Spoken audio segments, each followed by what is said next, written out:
Friend, तो आज की वीडियो हम बात करने वाले हैं सरफेस फ्री एनर्जी के बारे में और इसके साथ बात करेंगे स्प्रेडिंग कोएफिशिएंट के बारे में। वीडियो बहुत ही इंपॉर्टेंट है, वीडियो को लास्ट तक बने रहिएगा। आपको मैं प्रैक्टिकल करके इन सभी के कॉन्सेप्ट क्लियर करूंगा। तो सरफेस फ्री एनर्जी जानने से पहले आपको सरफेस टेंशन जानना बहुत ही ज़रूरी है।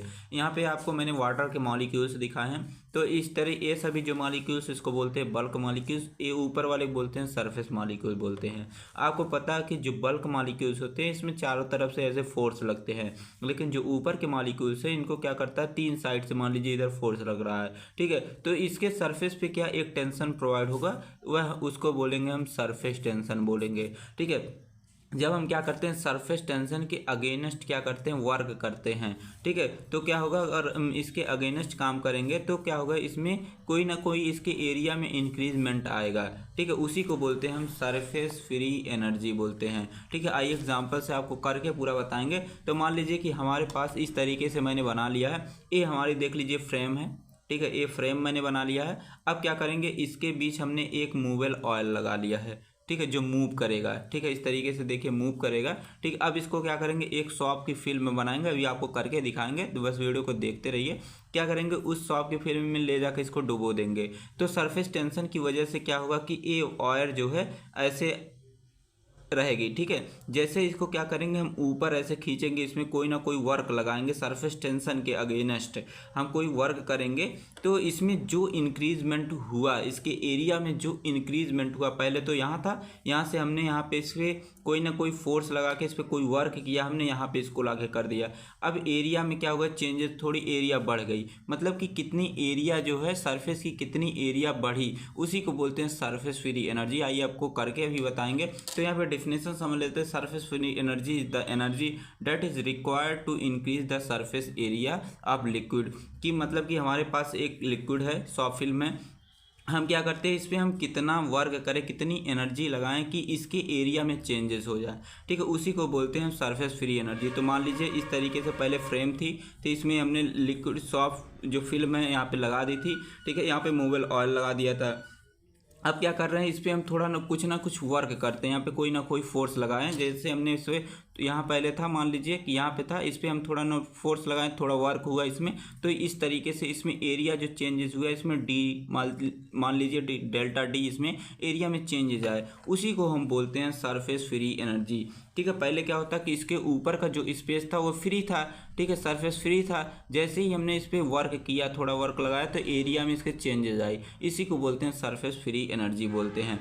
तो मान लीजिए कि आप लट कीजिए कि हमारा पहले मूवेल ऑयल यहाँ पे था, हमने क्या किया कि इसको इस पर फोर्स लगा के, मतलब इस पर कोई ना कोई वर्क डन किया, तो डेल्टा डी जो है एरिया यह है, मतलब कि यहाँ से यहाँ आ गया, ठीक है। अब मैंने यहाँ पे वही लिख दिया है। तो इस पर जो वर्क किया, जो एक्सप्रेस किया वर्क, ठीक है। तो आपको पता है कि जो हमारा वर्क होता है, वर्क इज इक्वल टू होता है, वर्क इज इक्वल टू होता है हमारा फोर्स मल्टीप्लाई होता है जितना डिस्टेंस हुआ मूव किया है, मतलब कि हमारा यह कितना मूव किया है उसके डिस्टेंस को तो मल्टीप्लाई कर देंगे डिस्टेंस मूव्ड, मतलब कि कितना डिस्टेंस किया, तो डेल्टा डी हम लिख देते हैं।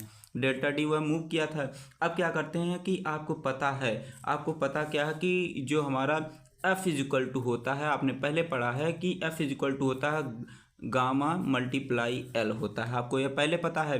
अब क्या करते हैं कि एफ इजिकल टू यहीं पे इसके मतलब वैल्यू को पुट कर लेते हैं। जैसे वैल्यू को पुट करेंगे तो डब्ल्यू इजिकल टू हो जाएगा। अब क्या इसके जगह पे लिख देंगे, एफ के जगह पे गामा इंटू एल लिख देंगे, मल्टीप्लाई डेल्टा डी लिख देंगे। अब आपको यहाँ पे आपको बता देते हैं, जो हमारी मूवेल ऑयल लगी है यहाँ पे, इसकी ना कोई लेंथ है, ठीक है। अब लेंथ को क्या करेंगे, यहीं पे मल्टीप्लाई कर देंगे, तो डब्ल्यू इक्वल टू क्या हो जाएगा, गामा इंटू एक एल यहाँ पे पहले था, इसमें एक एल से और मल्टीप्लाई कर देते तो हो जाएगा 2L मल्टीप्लाई डेल्टा डी हो जाएगा।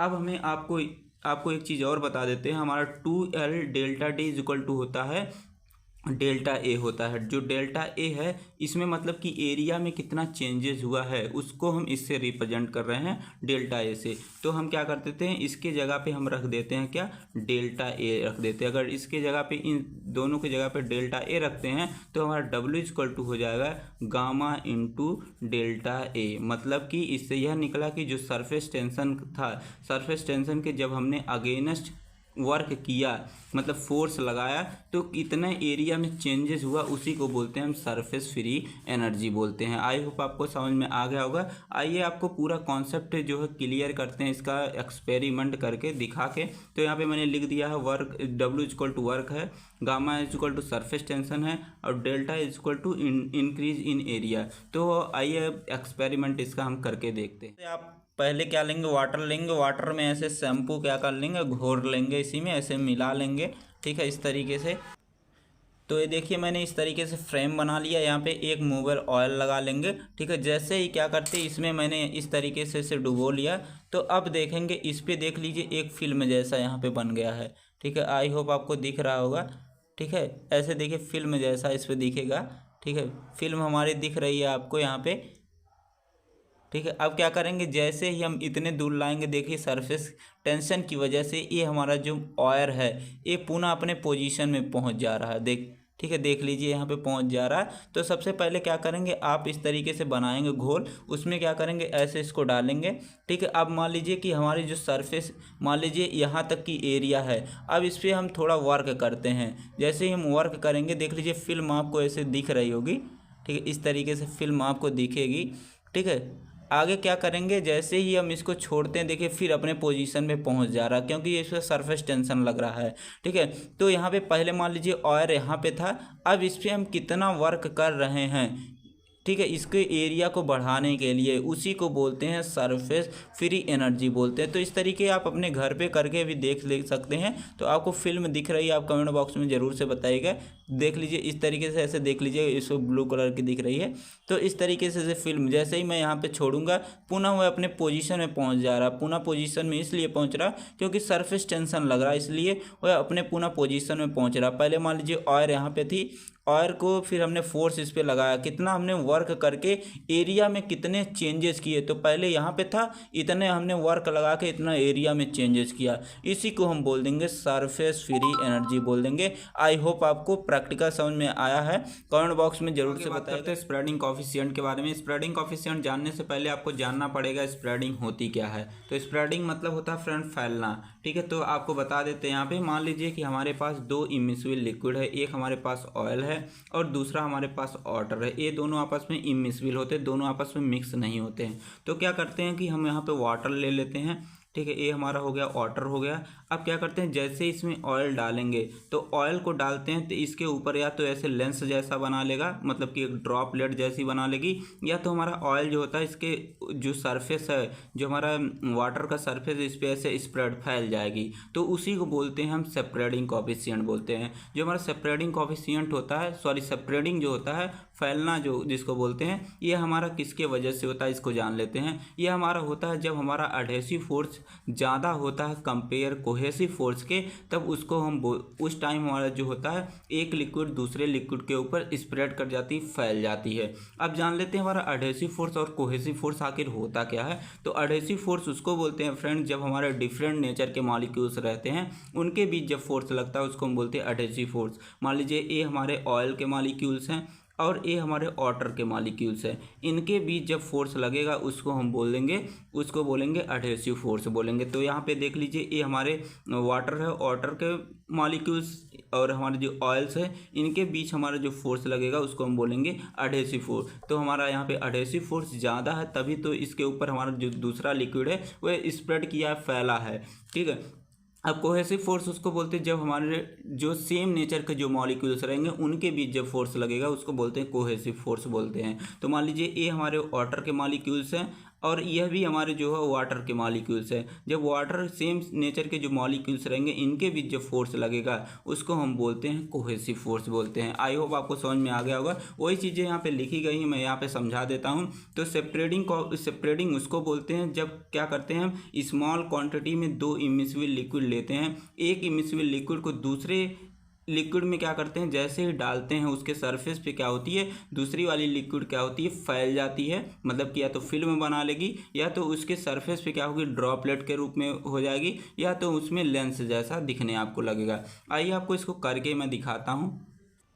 तो यहाँ पे हमारे पास एक लिक्विड हमारे पास वाटर है। अब इसके अंदर क्या करते हैं, हम ऑयल को ऐड करते हैं। तो यहाँ पे ऐड करेंगे, देख लीजिएगा एक ऐसे ड्रॉप के फॉर्म में या तो बन जाएगी या तो लेंस के फॉर्म में बन जाएगी। मतलब कि सेपरेटिंग ऐसे होता है कि जब हम क्या करते हैं एक लिक्विड दूसरे लिक्विड में डालते हैं, दोनों का क्या नेचर होना चाहिए, दोनों इमिसिबल होने चाहिए। ठीक है, जैसे ही डालेंगे क्या होंगे, उसके सरफेस पे क्या होगा, स्प्रेड हो जाएंगे, फैल जाएंगे। तो इसी को बोलते हैं स्प्रेडिंग बोलते हैं। स्प्रेडिंग क्यों हो रहा है, स्प्रेडिंग इसलिए हो रहा है क्योंकि यहाँ पे जो हमारा एडहेसिव फोर्स है वो हमारा ज़्यादा कंपेयर कोहेसिव फोर्स के, इसलिए हमारा यहाँ पे क्या हो रहा है, स्प्रेडिंग हो रहा है। तो आई होप आपको स्प्रेडिंग क्या होती है समझ में आ गया होगा। ठीक है, यहाँ पे जो हो रहा है कि हमारा जो एक लिक्विड दूसरे के लिक्विड के ऊपर स्प्रेड कर रहा था, यह हमारा अचीव होता है स्प्रेडिंग कॉफिशिएंट के थ्रू। आगे बात करेंगे स्प्रेडिंग कॉफिशिएंट होता क्या है। जो हम बात कर रहे हैं स्प्रेडिंग, आखिर हम क्या स्प्रेडिंग पढ़ रहे हैं, क्या हमारे जो फार्मास्यूटिकल जो हमारे फार्मेसी में क्या इसका इम्पोर्टेंस है। हमारा इम्पोर्टेंस यह है कि स्प्रेडिंग की वजह से ही जो हमारे एक्सटर्नल एप्लीकेशंस आते हैं, जैसे लोशंस आते हैं, क्रीम होते हैं, इन्हीं के बेसिस पे यह बनाया जाता है कि मतलब कि हमारे जो स्किन है, ये स्किन पे हमारे जो क्रीम है वह लोशन है, कैसे स्प्रेड करते हैं, कितना स्प्रेड करेंगे। ठीक है, तो यहाँ पे मैंने एग्जांपल भी बता दिया है। आगे बात करते हैं स्प्रेडिंग कॉफिशिएंट होता क्या है। फ्रेंड, स्प्रेडिंग कॉफिशिएंट उसको बोलते हैं कि हमारा जो एडहेसिव फोर्स है और जो हमारा कोहेसिव फोर्स है, इन दोनों के बीच का जो डिफरेंस है उसी को बोलते हैं हम स्प्रेडिंग कॉफिशिएंट बोलते हैं। तो spreading coefficient is defined as the difference between adhesive force work and cohesive force work. तो उसी को बोलते हैं हम स्प्रेडिंग कॉफिशिएंट बोलते हैं। तो स्प्रेडिंग कॉफिशिएंट जो होता है इसको हम एस से भी डिनोट करते हैं। तो spreading coefficient is equal to हो जाएगा WA माइनस WC, जहाँ पे WA हमारा जो है वह हमारा है एडहेसिव वर्क है और जो हमारा WC है ये हमारा है कोहेसिव वर्क। तो यहाँ पे ऐसे भी बोल सकते हैं, जब हमारा जो एडहेसिव फोर्स ज़्यादा रहेगा कंपेयर कोहेसिव फोर्स के, तो वहाँ पे हमारा स्प्रेडिंग कॉफिशिएंट होगा, स्प्रेडिंग होगा। ठीक है, तो यहाँ पे S इज इक्वल टू मैंने लिख दिया WA माइनस WC। इसको मैंने क्वेश्चन नंबर फर्स्ट मान लिया क्योंकि अभी आगे डेरिवेशन करने वाले हैं। तो S इज इक्वल टू मैंने लिख दिया spreading coefficient, W is equal to लिख दिया work done of adhesive force, WC is equal to लिख दिया work done of cohesive force. अब मैंने आगे लिख दिया है एडहेसिव फोर्स और कोहेसिव फोर्स होता क्या, मैंने बता भी दिया। ठीक है, एडहेसिव फोर्स उसको बोलते हैं जब डिफरेंट नेचर के जो मॉलिक्यूल्स रहेंगे उनके जो बीच अगर जो फोर्स अप्लाई होगा तो उसको हम बोलते हैं एडहेसिव फोर्स। मान लीजिए मैंने बताया कि ए मान लीजिए ऑयल के मॉलिक्यूल्स हैं, ए वाटर के मॉलिक्यूल्स है, दोनों का नेचर अलग है। ठीक है, इनके बीच जो फोर्स लगेगा उसको हम बोल देंगे एडहेसिव फोर्स बोल देंगे। यहाँ पे बात कर लेते हैं कोहेसिव फोर्स। कोहेसिव फोर्स उसको बोलते हैं जब सेम नेचर के मॉलिक्यूल्स रहेंगे उनके बीच जो फोर्स लगेगा उसको बोलते हैं कोहेसिव फोर्स। मान लीजिए ए वाटर के मॉलिक्यूल्स हैं, यह भी हमारे वाटर के मॉलिक्यूल्स हैं, इनके बीच जो फोर्स लगेगा उसको हम बोलेंगे कोहेसिव फोर्स बोलेंगे। आइए इसका डेरिवेशन करके हम समझ लेते हैं। तो डेरिवेशन में आपको पहले कोहेसिव फोर्स निकालना है, उसके बाद एडहेसिव फोर्स निकालना पड़ेगा। ठीक है, फिर क्या करेंगे, जो हमारे दोनों निकलेगा उसी को हम क्या करेंगे क्वेश्चन नंबर फर्स्ट में रख देंगे, तो हमारा वहाँ पे फार्मूला आ जाएगा। तो आइए मैं आपको करके यहाँ पे बताता हूँ। तो पहले केस में क्या करेंगे, पहले केस में आप मैंने बताया कि फर्स्ट केस में आप क्या करेंगे कोहेसिव फोर्स के लिए निकालेंगे, फॉर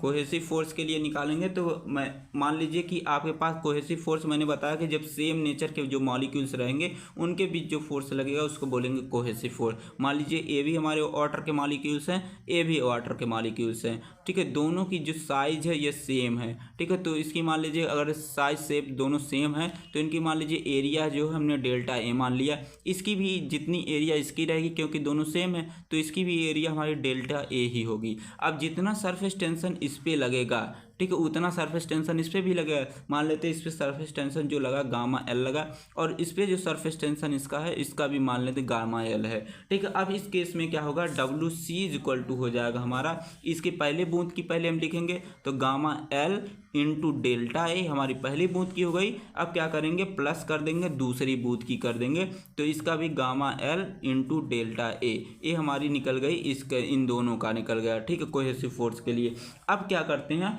अब मान लीजिए कि यहाँ पे लिख लीजिएगा सेम नेचर के मॉलिक्यूल्स हैं। अब लेट करिए कि यहाँ पे डेल्टा ए है, इसको हमने मान लिया 1 सेंटीमीटर स्क्वायर। ठीक है।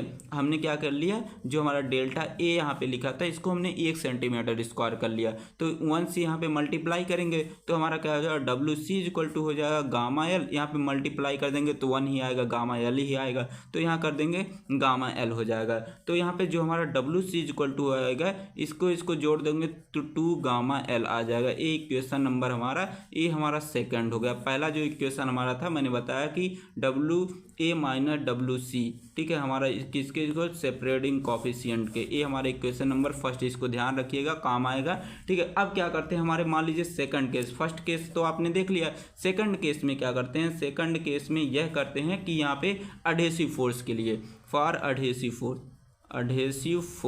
एडहेसिव फोर्स के लिए निकाल लेते हैं। तो यहाँ पे एडहेसिव फोर्स तब लगता है जब हमारे दो डिफरेंट नेचर के मॉलिक्यूल्स रहते हैं। मान लीजिए ये हमारे जो है वाटर के मॉलिक्यूल्स हैं, ये हमारे जो ऑयल के मॉलिक्यूल्स हैं, ठीक है। तो इनके जो है दोनों की जो शेप साइज है ये दोनों की सेम है, ठीक है। तो इसका हम डेल्टा ए मान लेंगे क्योंकि दोनों की साइज और शेप सेम है, तो डेल्टा ए इसकी भी एरिया सेम होगी, दोनों की सेम हो जाएगी।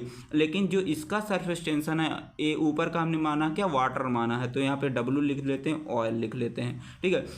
तो इसका जो सरफेस टेंशन हो जाएगा गामा एल हो जाएगा, और इसका जो सरफेस टेंशन इसका भी अलग होगा, तो गामा मान लेते हैं, एस मान लेते हैं, इसका सरफेस टेंशन गामा एस। अब क्या करेंगे, तो हम जैसे कोहेसिव फोर्स का निकालें ऐसे एडहेसिव फोर्स का दोनों बूंद का करेंगे, तो डब्ल्यू ए इज इक्वल टू हो जाएगा हमारा, तो gamma l into delta a, ठीक है। पहली बूंद की निकल गई, फिर दूसरी बूंद की निकालेंगे, गामा एस इंटू डेल्टा ए हो गया, ठीक है। इस तरीके से कर लेंगे। अब आपको यहाँ पे ध्यान देना है, अब आपको ध्यान देना है कि इसके बीच जो इंटरफेशियल जो टेंशन लगेगा उसको हम मानेंगे गामा एल एस, क्योंकि दोनों बूथ के अलग अलग नेचर के हैं। तो यहाँ पे क्या कर देंगे, गामा एल एस कर देंगे, ठीक है। तो ए हमारा निकल जाएगा, यहाँ पे ए हो जाएगा, और एरिया भी इसकी मान लेते हैं डेल्टा ए, यहाँ पे लिख लेते, जगह नहीं है, डेल्टा ए, ठीक है। तो यहाँ चीज़ें मैं फिर से ही लिख दे रहा हूँ, तो डब्ल्यू ए इक्वल टू हो गया हमारा gamma l into delta A plus gamma S delta A,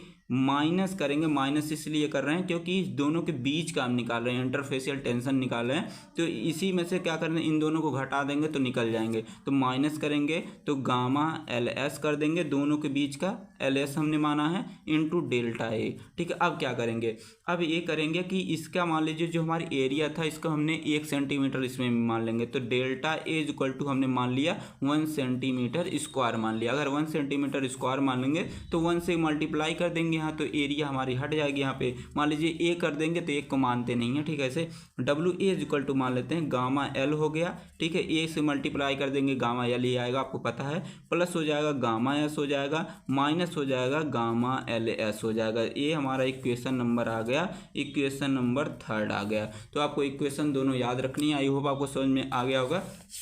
अब क्या करते हैं, अब आपको यहाँ पे करना क्या है, अब आपको क्या करना कि जो हमारा इक्वेशन नंबर फर्स्ट था उसमें इक्वेशन नंबर सेकंड को और थर्ड को रख देंगे। तो इक्वेशन नंबर जो हमारा फर्स्ट था वह हमारा था S is equal to W A minus W C, ठीक है। तो डब्ल्यू ए का वैल्यू जो हमने यहाँ पे निकाला है, डब्ल्यू सी का वैल्यू हमने यहाँ पे निकाल लिया है, और डब्ल्यू ए का वैल्यू हम यहाँ पे निकाल लिया है, तो वही जो मान है, वही जो वैल्यू यहाँ पे पुट कर देंगे। तो एस इक्वल टू हो जाएगा, जो हमारा डब्ल्यू ए हमने वैल्यू निकाला, यहाँ पे हमारा निकला है क्या, तो हमारा जो निकला है वैल्यू ए हमारा निकला है gamma L plus gamma S minus gamma L s, ठीक है। और जो हमारा डब्ल्यू सी निकला है, डब्ल्यू c equal to 2 gamma l हमारा निकला है, तो माइनस 2 गामा एल। अब क्या करेंगे, जो गामा एल है और 2 गामा एल है, इसमें से एक घटा देंगे तो एक बचेगा, यहाँ एस इक्वल टू हो जाएगा, यहाँ पे ए तो खत्म हो गया, प्लस यहाँ पे बच गया gamma S minus gamma L S, minus हमारा यहाँ पे क्या बच गया, यहाँ पे मान लीजिए पॉजिटिव साइन है, यहाँ पे हो जाएगा गामा एल, क्योंकि एक यहाँ से निकल गया है। अब क्या होगा कि यहाँ पे ये होगा कि हमारा जो यहाँ पे क्या करते हैं, माइनस को हम क्या करते हैं, कॉमन ले लेते हैं, तो एस इक्वल टू क्या हो जाएगा, गामा एस माइनस कॉमन ले लिए तो गामा एल हो जाएगा, माइनस प्लस हो जाएगा इसका, ठीक है, तो गामा एल एस हो जाएगा। तो इस तरीके से हमारा क्या आ जाएगा, ये हमारा डेराइव होके आ जाएगा। अब आपको यहाँ पे ध्यान देना ये है कि जो हमारा इफ़ इफ़ क्या करेंगे, अगर हमारा जो गामा एस है यह ग्रेटर देन रहेगा, ग्रेटर देन किसके रहेगा, gamma L plus gamma L S के, तो हमारा यहाँ पे क्या होगा, स्प्रेडिंग होगा, स्प्रेडिंग स्प्रेडिंग होगा। अगर हमारा जो है गामा जो एस है वह लेस देन रहता है gamma L plus gamma L S से, तो हमारा यहाँ पे डज नॉट स्प्रेडिंग यहाँ पे नहीं होगा।